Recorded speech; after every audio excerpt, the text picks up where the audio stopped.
जय श्री राम।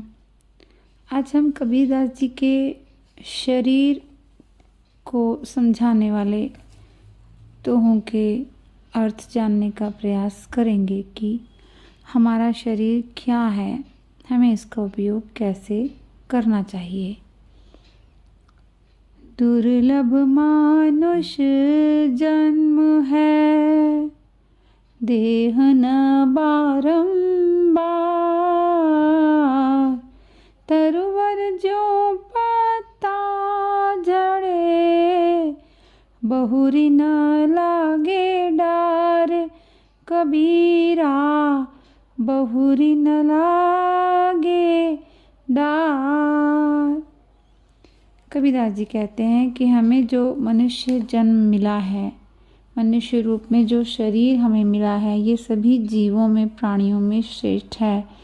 ये हमें बार बार नहीं मिलता है, तो हमें इस शरीर का रहस्य जानना चाहिए। हमें संत गुरुओं से आत्मज्ञान लेना चाहिए। हमें ये जानना चाहिए कि हम कौन हैं और क्यों दुनिया में आए हैं, और ये जानकर इस शरीर का हमें उपयोग भलाई के कार्यों में, किसी के कष्टों को दूर करने में, भजन सत्संग करने में करना चाहिए। समय रहते हमें ये बातें यदि हम जान जाते हैं तो जीवन का हम सदुपयोग बहुत अच्छे से कर सकते हैं। जब समय निकल जाएगा तो फिर हम कुछ जान भी जाएं तो फिर हमारे पास कुछ भी नहीं बचता करने के लिए। मृत्यु तो हमें फिर भी आनी ही है। जिस प्रकार पेड़ से पत्ता एक बार टूटकर नीचे गिर जाता है, वो फिर से वापस नहीं जुड़ता, उसी प्रकार से जब एक बार ये शरीर को, इसको मृत्यु आ जाती है तो फिर ये हमें वापस नहीं मिलता है। इसलिए समय रहते ही, इसकी मृत्यु आने से पहले ही हमें ये सब समझ लेना चाहिए और उस हिसाब से हमें अपना जीवन जीना चाहिए और जीवन को सार्थक बनाना चाहिए। इस तन का दीवा करो, बाती मेल्यों जीव, लोही सींचो तेल ज्यों, कब मुख देखो पीव। कबीरा कब मुख देखो पीव।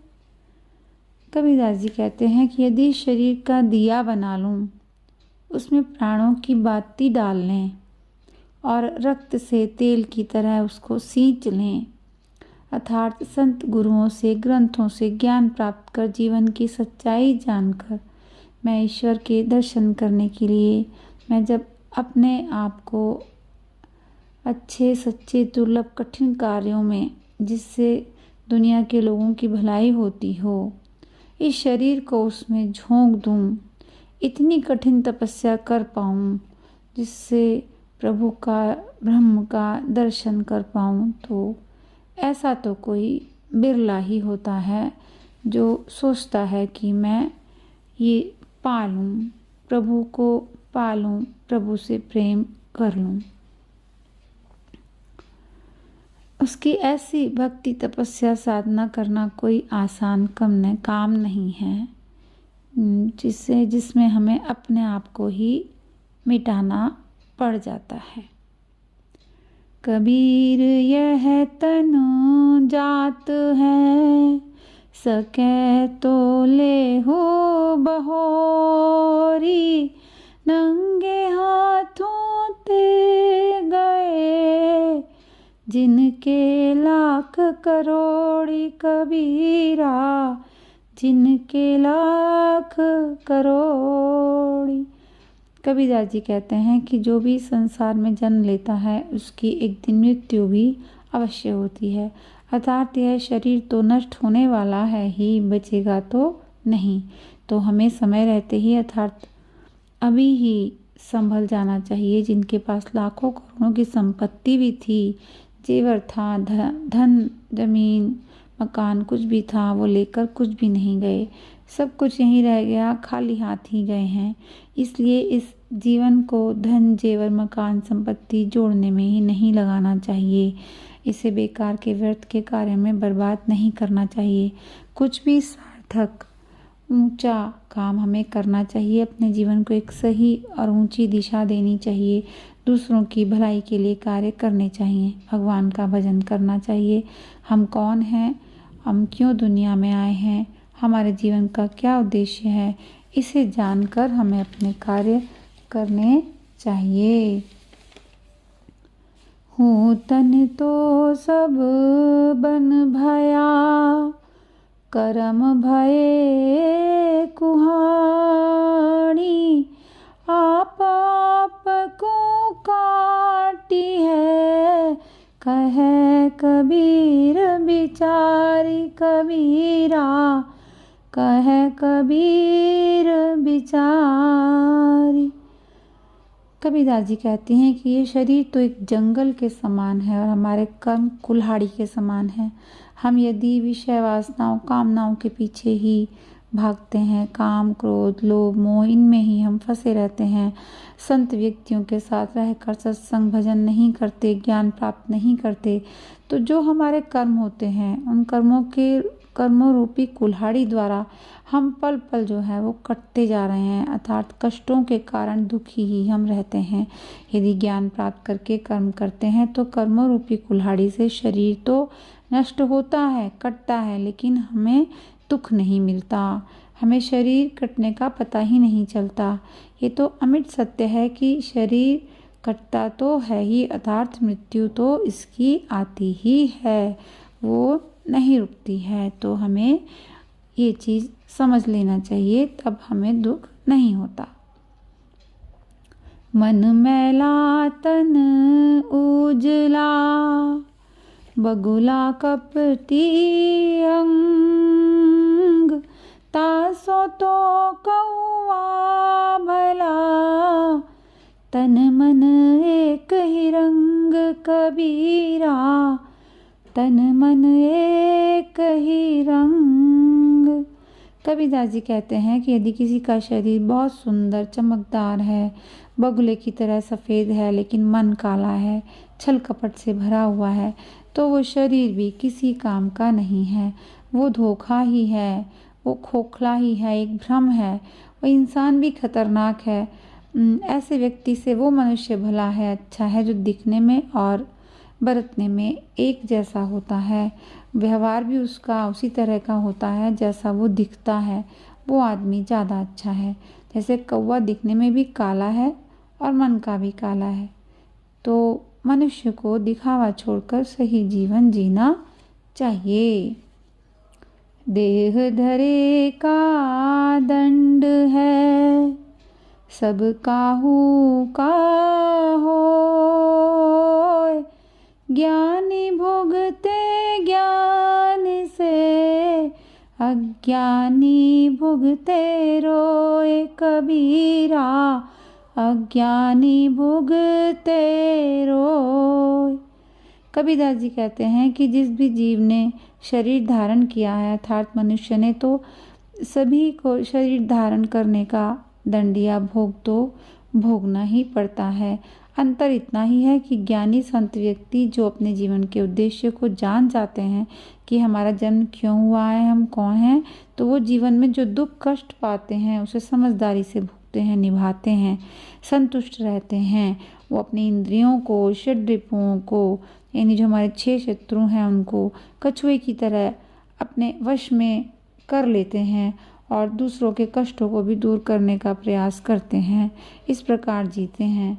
जबकि जो अज्ञानी होते हैं वो कामनाओं के पीछे भागते हुए रहते हैं, उनको जब होता हुआ नहीं देखते हैं तो जीवन भर वो दुखी रहते हैं कि जब उनकी कामनाएं पूरी नहीं होती तो दुखी रहेंगे ही, और एक दिन वो ऐसे ही मृत्यु को प्राप्त हो जाते हैं। कबीर देवल ढही पड़ा, ईंट भई सेवार, करी चिजारा सौ प्रीतड़ी, ज्यों ढहे न दूजी बार कबीरा, ज्यों ढहे न दूजी बार। कबीरदास जी कहते हैं कि शरीर रूपी मंदिर कितना ही सुंदर क्यों ना हो, कितना ही मजबूत क्यों ना हो, ये तो एक दिन नष्ट होता ही है। इसकी एक एक ईंट विषय वासनाओं, मोह, लालच, मद मात्सर्य, कामनाओं से कमजोर होकर, खोखला होकर काई में बदल जाती हैं और एक दिन वो फिर ढह जाती हैं। यानी शरीर जो है मृत्यु को मिल जाता है, समाप्त हो जाता है। तो हमें इस मंदिर रूपी शरीर को बनाने वाले से प्रार्थना करनी चाहिए, उस प्रभु से प्रेम करके उससे विनती करनी चाहिए कि हमें ये ज्ञान मिल जाए, आत्मज्ञान प्राप्त हो जाए, हम ये जान पाएँ कि हम कौन हैं, हमारा जन्म क्यों हुआ है। गुरुओं, संत व्यक्तियों के साथ सत्संग करके प्रभु से प्रेम करना चाहिए और इस जन्म मरण के चक्र से मुक्ति के उपाय वाले कार्य हमें करने चाहिए, जिससे इस बार मंदिर के ढहने से पहले हमारी चेतना उस प्रभु से मिल जाए, जिससे मिलने के लिए हमारा जन्म हुआ है। कबीर मंदिर लाख का, जड़ियाँ हीरे लाली, दिवस चारी का पेशड़ा, बिनस जाएगा काली कबीरा, बिनस जाएगा काली। कबीरदास जी कहते हैं कि यह शरीर लाख का बना मंदिर है, जिसमें अमूल्य हीरे मोती जड़े हुए हैं, जो देखने में बहुत सुंदर, बहुत ही कीमती हैं, लेकिन यह अंदर से खोखला है, इसमें छेद ही छेद हैं। यह खिलौना 4 दिन का है, पता नहीं कब नष्ट हो जाए। शरीर नश्वर है, मिटना ही है। जिसका जन्म हुआ है उसकी मृत्यु होनी ही है। हम कितने यत्न से, कितने मेहनत से इसे पाल पोस लें, इसे हम सजा लें, और ऐसा करते हुए हम ये भूल भी जाते हैं कि ये मिट्टी का है, क्षण भंगुर है। सच भी यही है कि ये शरीर एक दिन कच्ची मिट्टी के खिलौने की तरह टूट फूट जाएगा। हम जान ही नहीं पाएंगे अचानक से ये कब टूटकर समाप्त हो जाएगा, अर्थात मृत्यु को प्राप्त हो जाएगा। तो हमें इससे मुंह नहीं लगाना चाहिए। इसकी हकीकत को जानकर इसका उपयोग सही कार्यों को करने में करना चाहिए। कह कबीर दे तू जब लग तेरी देह, देह खेह हो जाएगी, कौन कहेगा देह कबीरा, कौन कहेगा देह। कबीरदास जी कहते हैं कि हे प्राणी, जब तक ये तेरी देह है, शरीर है, तो उसका उपयोग अच्छे कार्यों में, दूसरों की भलाई करने में, सत्गुरुओं से ज्ञान प्राप्त करके अपने शरीर की हकीकत को जानकर अपने कष्टों के मुक्ति पाने का प्रयास हमें करना चाहिए। दूसरों की भलाई करने में हमें करना चाहिए। और जिन्हें ये ज्ञान प्राप्त नहीं हुआ है, उनके प्रति करुणा दिखाकर उनके दुख दूर करने का प्रयास हमें करना चाहिए। ये शरीर तो एक दिन नष्ट हो ही जाएगा। जब ये शरीर नहीं रहेगा तो कौन हमसे कुछ मांगेगा और किसको हम देंगे। तो समय रहते ही हमें इस शरीर का उपयोग दूसरों की, सभी जीवों की भलाई का कार्य करने में करना चाहिए। देह खेह होए जाएगी, कौन कहेगा देह, निश्चय कर उपकार ही, जीवन का फन ये है कबीरा, जीवन का फन ये है। कबीरदास जी कहते हैं कि यह शरीर नश्वर है, नष्ट होना ही है। शरीर की मृत्यु हो जाएगी तो इसे शरीर कहने वाला भी कौन रहेगा। शरीर से मोह करके इसको सजाने संवारने की बजाय शरीर से ऐसे काम लेने चाहिए कि इससे किसी की भी भलाई हो, किसी का उपकार हो, किसी का दुख कम हो, किसी का कष्ट कम हो। इस जीवन का यही उद्देश्य है, यही सार है। आत्मज्ञान करके अपने को समझकर ईश्वर से, भगवान से, कृष्ण, राम, माँ जगदम्बा, इनसे हमें प्रेम करना चाहिए और उसी प्रेम से सभी जीवों पर करुणा दिखाकर अन्य जीवों के उद्धार के लिए हमें कार्य करने चाहिए और अपने जीवन को सफल और सार्थक बनाना चाहिए। जय श्री राम। बंदगी कबीर साहब की।